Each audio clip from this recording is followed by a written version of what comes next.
ఈ రాష్ట్రాన్ని అగ్నిగుండం చేస్తాడట. అంటే నీ బుద్ధులు పోనించుకోరా.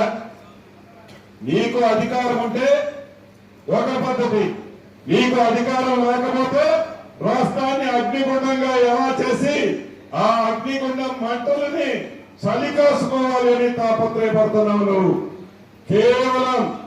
కేవలం మీ స్వార్థం కోసం, మీ స్వభావం కోసం, మీ పదవుల కోసం మీరు తాపత్రయపడుతున్నారు తప్ప తెలంగాణ రాష్ట్ర ప్రజల కోసం కానీ, తెలంగాణ రాష్ట్రంలో ఉండే పేదల కోసం కానీ, తెలంగాణ రాష్ట్రాన్ని అభివృద్ధి చేసే దాంట్లో కానీ మీ కృషి ఎక్కడ కనిపించడం లేదనేది ఒక్కసారి మీరు ఆత్మ పరిశీలన చేసుకోమని ఈ వేదిక ద్వారా ఆ మాజీలకి మరొక్కసారి తెలియజేస్తూ, అగ్నిగుండంగా మీరు మారుస్తుంటే అగ్నిని రేకెత్తించాలి అంటే ఈ ప్రభుత్వానికి, గౌరవ ముఖ్యమంత్రి రేవంత్ రెడ్డి గారికి, ఈ కేబినెట్ మంత్రులకి దాని మీద చన్నీలు ఎలా చల్లాలో మాకు బాగా తెలుసు.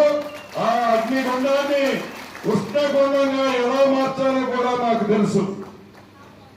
ఆ అగ్నిగుండాన్ని ఉష్ణగుండంగా ఎలా మార్చాలో కూడా ఈ ప్రభుత్వానికి తెలుసు అని ఆ మాజీ మంత్రికి పదే చెబుతూ, ప్రజలను రెచ్చగొట్టే ప్రవర్తన మానుకోండి.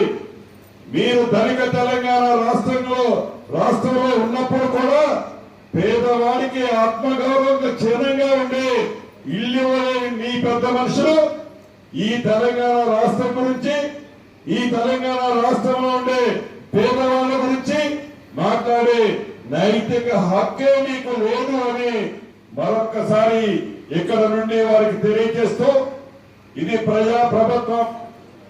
4 గోడల మధ్య ధోరణ తీసుకున్నట్లు ఏ నిర్ణయము ఈ ప్రజా ప్రభుత్వం తీసుకోదు. ఏ నిర్ణయం చేయాలన్నా ప్రజల దగ్గరికి పోతాము, చర్చిస్తాము, మేధావులతో చర్చిస్తాము.